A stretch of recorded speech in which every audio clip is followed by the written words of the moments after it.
Please be seated.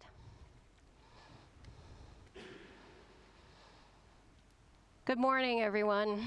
It's good to be with you, both the small group gathered here to lead and broadcast our worship, as well as with those of you in our virtual congregation. While we're so grateful that we have this option for live stream worship available to us, we know it doesn't replace our physically being together, both the connecting we do in person, but also the energy that fills this beautiful space when we're gathered here for worship. The first time I proclaimed the gospel in this space under COVID-19, before I ever opened my mouth, I had to come to grips with my own emotions upon seeing the dry baptismal font flanked by empty pews. It gets me every time, until I remember that most of you are out there, in the places in which you reside, and in the places that God has sent you to as followers of Jesus into the world. This helps to anchor me and reorient me to the present moment in my work as the Associate for Community Engagement here at St. Mark's. Like all of you, I've spent the last several months adapting to our world that is shrouded in the reality of COVID-19. And over time, it seems that our community engagement work has become less about what we do and more about where we do it. Being called to a place, being called with a purpose, always leads to the what. Where is God calling us to be right now? Perhaps this question isn't only to be interpreted in the physical sense, but also in the heart sense. Either we can speed things up and assume everything about our lives can and should be adapted in a COVID-19 world, or instead, we can begin to slow things down and strip the layers away and look with the heart lens. Where does our belonging to one another and in Christ reside?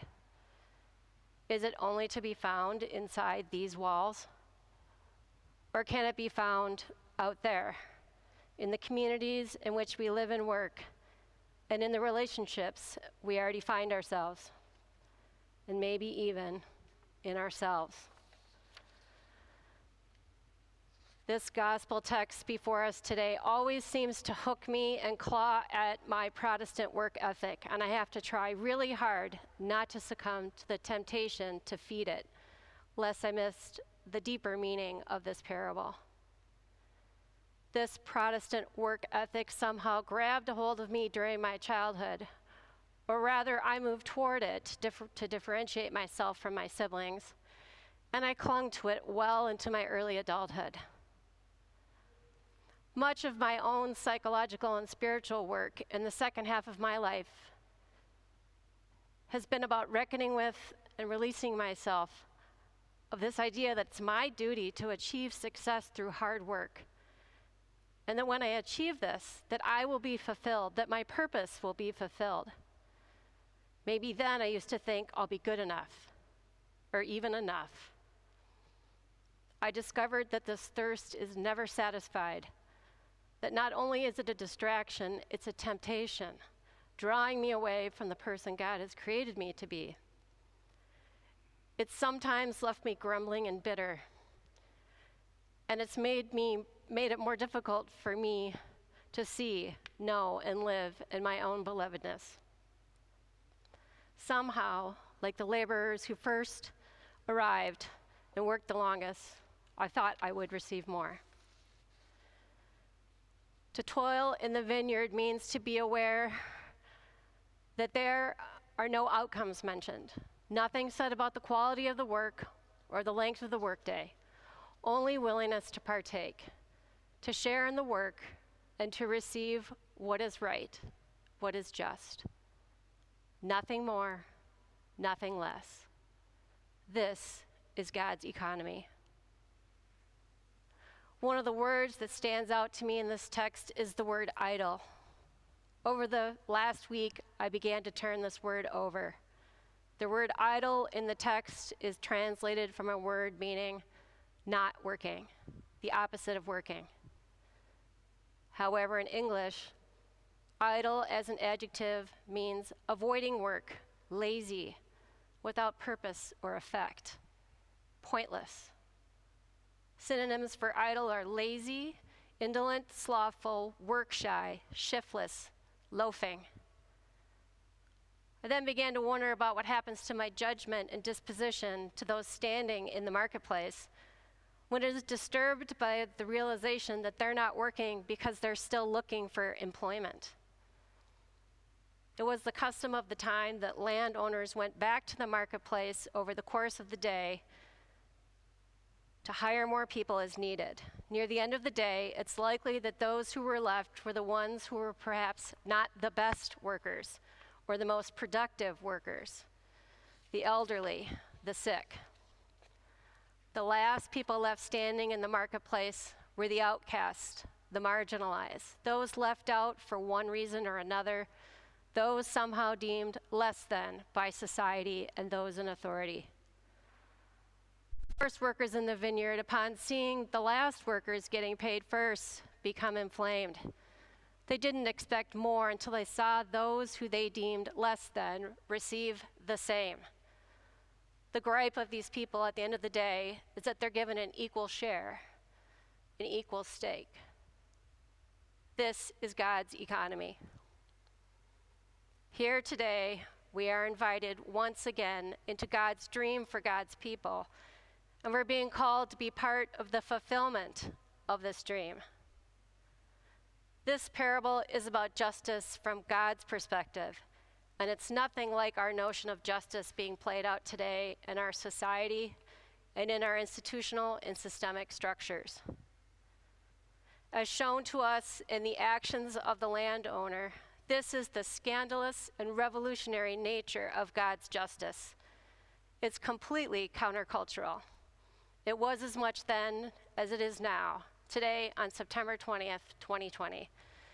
While we're in the midst of a global pandemic and in the weeks before an election, in a time that has left this nation in the streets and on its knees, at odds with itself, ourselves, our history, and without a clear way forward.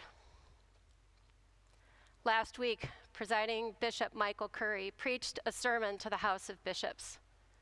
Bishop Curry called the Episcopal Church to be part of the Jesus movement, not for the sake of the institution itself, not for our own survival in our present state or preserving our legacy, but for the sake of the world. He went on to say that our task, our work, our very being as followers of Jesus is to live like Jesus, to look at what he did and what he taught. And our vocation as the church is to form disciples, to be followers of Jesus, people committed to the way of love. This is our way forward. As I listen to this parable today, I hear an invitation for us to re-examine our vocation. This invitation to discern in the present moment is and will be a defining moment for us as Christians and as the Episcopal Church in Minnesota and as St. Mark's Cathedral, and for this city, this state, and this nation. It's palpable, isn't it? The weight of this moment. It's palpable because we can see it with our eyes and feel it in our own heartbreak. Injustice that has always been there has been exposed for more people to see, some for the very first time. The unjust reality for Black people, Indigenous people, and people of color in our communities. Last week, Bishop Curry said, "The wounds and divisions in American society are so deep that even an election by itself cannot heal them. The murder of George Floyd, Breonna Taylor, and so many others has exposed the death-dealing depth of racism and white supremacy deeply embedded in the soil and in the soul of America. We can't go on like this.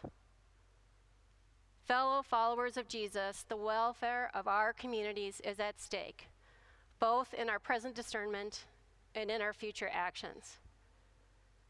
This has always been the place where the church resides, in the now and in the not yet, as co-creators of God's kingdom. This has always been where our work lies. To seek justice from God's perspective in this present moment is our work. May it be so.